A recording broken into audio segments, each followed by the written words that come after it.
선대위 구성 못하는 윤석열.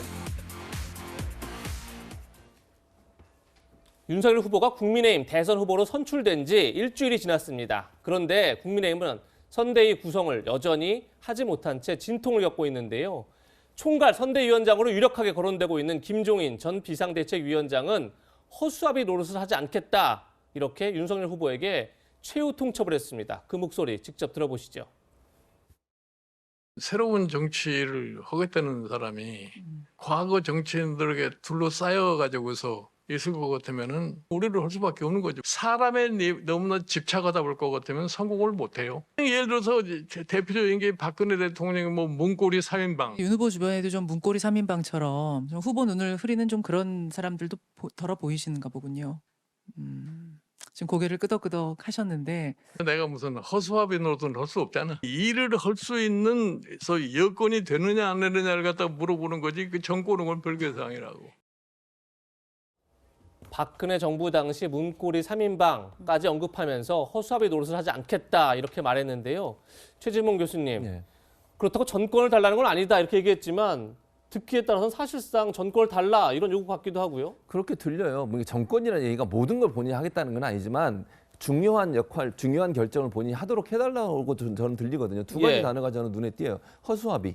예. 그 단어하고 문고리 3인방. 이 두 가지 단어거든요. 이 두 가지 단어를 딱 연결해서 연결해서 이해를 해보면 이거 아닙니까?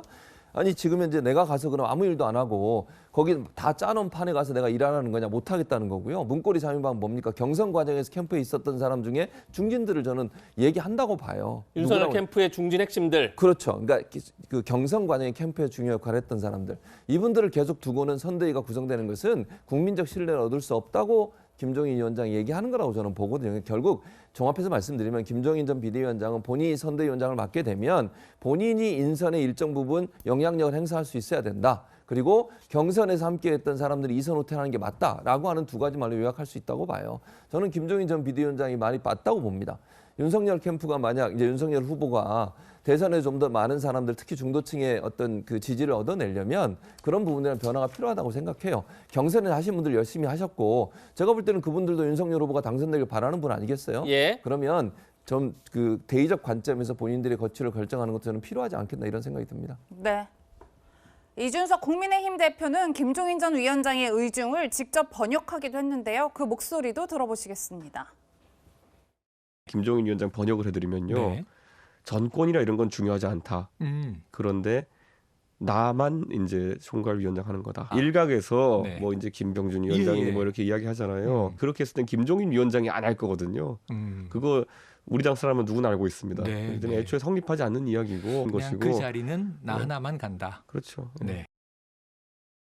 네, 하지만 김종인계로 불리는 김병민 선대위 대변인은 좀 입장이 다른 것 같았습니다. 그 목소리까지 듣고 이야기 이어가겠습니다.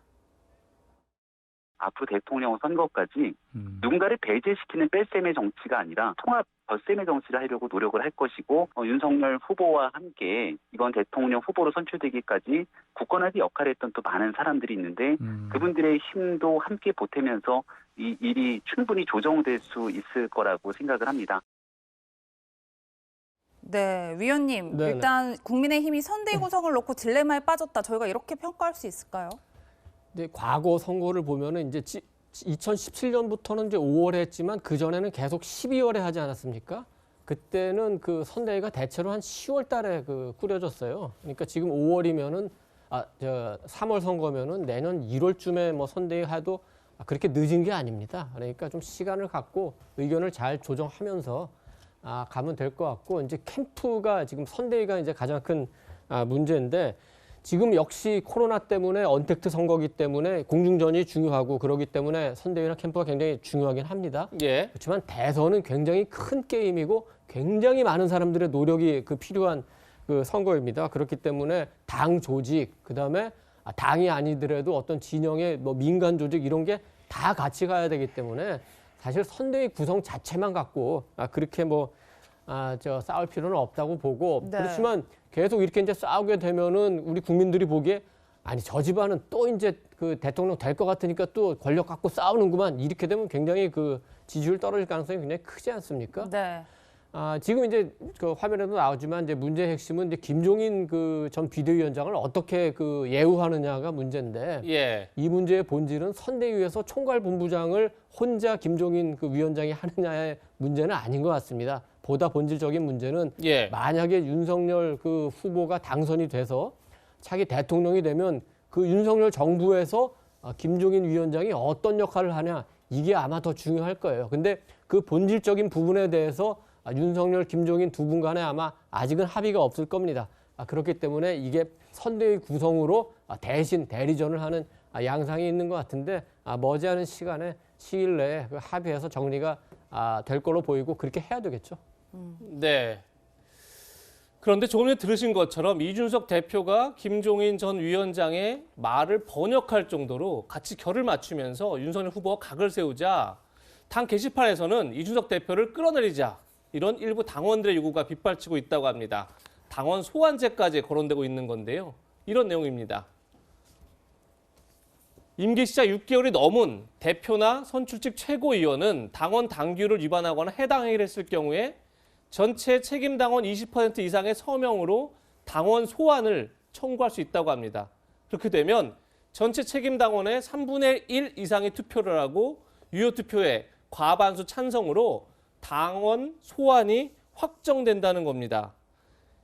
이돈 의원님, 네네. 쉽게 말해서 당대표를 탄핵하겠다 이런 얘기인데 이준석 대표가 6월 11일 날 취임했으니까 다음 달 11일 이후부터는 탄핵이 가능하다 이렇게 보고 지금 당원 소환제를 하자 이런 글들이 막 당 게시판에 올라오고 있다는 겁니다. 뭐 물리적 이론적으로는 가능하겠지만 만약에 그런 움직임이 있다 하더라도 윤석열 후보가 그거를 용납을 하겠습니까? 예. 지금 이제 그 당내에서 이 선대위 구성 놓고 이준석 대표 그리고 이제 김종인 전 비대위원장이 굉장히 그 비판을 많이 받고 또 비판받을 그 여러 가지 행동을 한 것도 사실이에요. 그렇지만 이준석 그 대표는 30대 영선 그런 사람이 그 보수당의 얼굴 대표가 됐어요. 그 자체만으로도 당선됐을 때 그리고 지금도 사실은 많은 국민들한테 새로운 인상을 주는 거 아닙니까? 예. 그 자체로도 이준석 대표의 역할이 충분히 있고 또 지난 오세훈 서울시장 그 선거 때도 봤지만 기존의 선거 방식에서 생각하지 못했던 거 예를 들어서 2030을 그 유세차 위로 올린다든지 이런 예. 다양한 선거 방법도 있기 때문에 만약에 야권이 지금 승리를 하기 원하는 사람이라면은 이준석 대표에 대한 그런 개인적인 미움보다는 좀 전략적으로 생각을 해야 될 것 같고 만약에 이 문제가 굉장히 심해져서 실제적인 움직임이 나타날 것 같으면은 아마 윤석열 후보가 나서서 그러지 말라 한번 얘기할 필요가 있고 이준석 대표도 조금 마음이 급한 것 같아요. 이번 대선에서 내가 여러 가지 정말 기여를 해보고 싶다 이런 문제 또 이제 약간 안철수 국민의당 대표와의 어떤 상호 관계에 있어서 뭐 그런지 모르겠지만 마음이 급해서 여러 가지 말 하이에나 이런 식의 그 말은 우리 같은 당원 국민의힘 같은 당원들에게 할 아주 적절한 말은 아니죠. 그래서 조금 거기도 자제를 하는 게 필요한 것 같습니다. 네. 다른 내용도 하나 더 짚어보겠습니다. 윤석열 후보의 부인 김건희 씨를 비방하는 벽화를 그려 논란이 된 한 서점 외벽에 이번에는 윤 후보를 겨냥한 것으로 보이는 벽화가 등장했습니다. 보시는 것처럼 손바닥에 왕자가 그려져 있는 그림도 있고요. 개에게 사과를 주는 그림도 있고 마지막으로는 전두환 전 대통령 그림이 그려져 있는데요. 이 벽화에는 본 작품을 훼손할 경우 민형사상의 처벌을 받을 수 있다라는 경고문도 붙어 있다고 합니다. 우선 정 변호사님, 이 벽화를 저희가 법적으로 문제가 없는 거죠? 법적으로 문제가 있죠. 제가 보니까 건물주로부터 한 달에 30만 원씩 내년 6월까지 그 벽면을 빌렸다라고 그래요. 임대를 받았다는 거죠. 임대를 벽면을. 받은 거예요. 그러니까 저거를 그린 사람이 그 건물주한테 그 돈을 갖다가 한 달에 30만 원씩 준다는 이야기인데 그러면서 왜 저런 그림을 그렸느냐. 윤석열 씨가 대선 후보가 된 것이 슬퍼서 그렸다 이렇게 이야기를 했어요. 네. 그 이야기는 뭐냐면은 스스로 비방의 목적이 있다라고 하는 것을 밝힌 거거든요. 그렇다라고 하면은 명예훼손죄나 나아가서 공직선거법상의 후보자 비방죄 같은 것들이 충분히 가능할 수 있다라고 저는 생각을 하는데, 근데 제 개인적인 생각은 오히려 저 그림 그냥 그대로 내버려 두는 게 그 윤 후보한테 그렇게 불리할 것 같지도 않거든요. 그래서 저라면 그냥 내버려 두겠습니다. 네.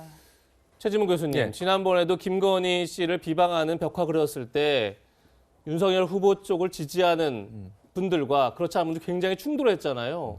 이번에도 그럴 가능성이 있어 보이는데 어떻게 보십니까? 그러니까 그럴 가능성이 있죠. 이제 아마 반대하는 분들은 와서 하고. 근데 저는 아까 뭐 정 변호사가 얘기했듯이 저걸 계속 이슈하면 할수록 별로 예. 그렇게 도움이 되지 않을 것 같아요. 그냥 제가 볼 때는 그냥 놔두고 관심을 안 갖는 게 사실은 더 좋은 전략이라고 저는 개인적으로 보는데 어쨌든 저게 뭐 정 변호사는 변호사 입장에서 처벌될 거라고 하는데 저는 개인적으로는 처벌까지 가지는 않을 것 같아요. 논란은 되죠. 비방 목적은 없다. 네, 그렇게 저는 보여요. 왜냐하면 저게 이미 다 언론에 보도된 내용이잖아요. 그 전에 것들은 사실 언론에 보도가 안 된 내용을 가지고서 여러 가지 얘기가 있었고 이래서 논란이 됐지만 뭐 저거 가지고 처벌까지는 안 되겠지만 저게 이슈하면 할수록 어찌 보면 더 불리할 거라고 저는 봐요. 개인적으로. 그래서 그냥 놔두고 뭐 지나가는 사람 보든 말든 그렇게 왜냐하면 이미 다 알려진 거기 때문에 그 자체가 뭐 모르겠습니다. 저게 영향을 얼마나 미칠지는 모르겠고요. 뭐 개인적 의사 표현이니까 그걸 가지고 어떻게 또 할 수도 없는 상황이고 그냥 놔두는 것밖에 방법이 없잖아 이런 생각이 듭니다. 네. 아마도 그림의 첫 번째 그림은 글쎄요 정확하지는 않지만 윤석열 후보의 장모를 그린 거 아니냐 지금 이런 얘기가 나오고 있는데 이도훈 의원님은 어떻게 보십니까?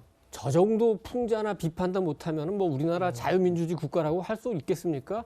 만약에 실정법 위반 아니라면 저는 얼마든지 그래도 좋다고 생각하고 사실은 이명박 박근혜 그 대통령 당시에도 특히 이제 박근혜 전 대통령 당시에는 뭐 여성으로서 좀 너무 심한 거 아니냐 하지만 저는 그런 풍자가 옳다고 생각합니다. 근데 이 논리가 똑같이 적용돼야 돼요. 누군가 이재명 후보를 비판하는 그림을 그리면 그거 역시 허용이 돼야 되는 겁니다. 네. 정치권 소식까지 짚어봤습니다. 세 분과는 여기서 인사드리겠습니다. 고맙습니다. 고맙습니다.